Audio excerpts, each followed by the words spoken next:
Now, for more on how the U.S. sanctions on Iran could affect the global economy, as well as the Fed Chair's highly anticipated speech this week, we're joined today by Professor Park Min-jung, professor at the Department of Business Administration at Kumoh National Institute of Technology.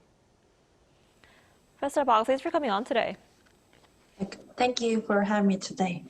So, the Trump administration has now announced a new round of sanctions against Iran and also called on other countries to cease their interactions with Iran. So how could these sanctions affect global oil prices and the broader global economy? Yeah, the key issue is the extent to which Iranian oil is actually removed from the global market. Because oil supply is relatively inelastic in the short run, even a modest disruption can generate a disproportionately large price response. If the sanctions are extended to third countries and companies dealing with Iran, the impact could be amplified further. Importantly, oil prices may rise even before physical supply is reduced as markets incorporate a geopolitical risk premium. For the global economic perspective, this would represent a classic negative supply shock. Higher energy prices also raise production and transportation costs while reducing households' real purchasing power. The combination can weaken growth while increasing inflationary pressure. So the main variables to watch, therefore, are the actual decline in Iranian oil exports and any potential disruptions to shipping through the Strait of Hormuz. Right, and the U.S. national debt is now over $40 trillion for the first time, and last week the country's 30-year Treasury bond yield hit a new 19-year high. What does this tell us about the current state of the U.S. economy? The $4 trillion debt level is significant, but the more important is the cost of financing that debt. The rise in the 30-year Treasury yield indicates that investors are demanding greater compensation for holding long-term U.S. government debt. This reflects not only inflation expectations, but also concerns about government borrowing, rising treasury issues, and a higher term premium. The central issue is the government's debt service burden. If interest rates remain elevated, refinancing existing debt becomes increasingly expensive. So there is also broader macroeconomic implication.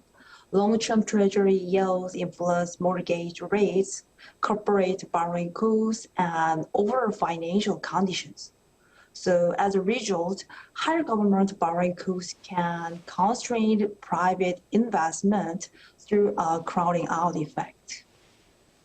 Right, and while that's happening, gold prices hit their highest level in more than 3 months, and Bitcoin surged to its highest level since late May.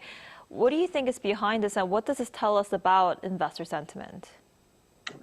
The more important point is not simply that gold and Bitcoin are both rising, but that we are seeing a strong movement between two assets with traditionally different characteristics.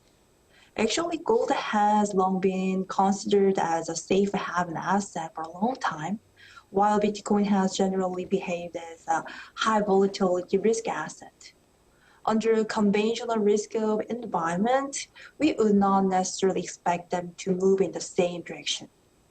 Their simultaneous rise therefore suggests that both assets may be responding to a common macroeconomic factor.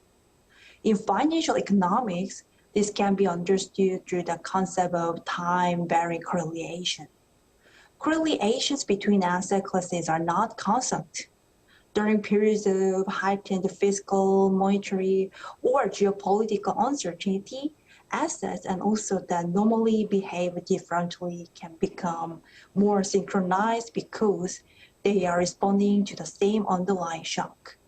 So gold continues to serve as a traditional store of value, while Bitcoin is also increasingly perceived by some investors as an alternative store of value or so called digital gold.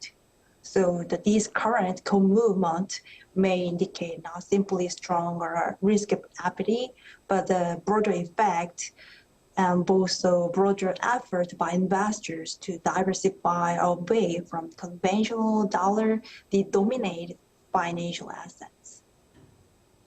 Right, and a lot of attention is now focused on the new Fed Chair Kevin Warsh's speech later this week. The key will be whether he provides any clues on the timing of when interest rates might rise. What should we be watching for? So this issue at Jackson Hole is not just for timing of the next raise and next rate increase.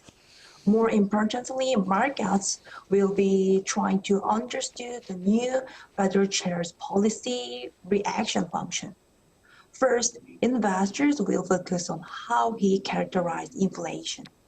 If inflation is considered as a persistent rather than temporary, markets are likely to interpret that as a more high-risk and more high-risk signal. Also, secondly, his assessment of the labor market will be critical. A resilient labor market would, given the federal greater room to tighten policy, while signs of weakening employment would raise the threshold for further rate increases. And finally, the language itself will matter.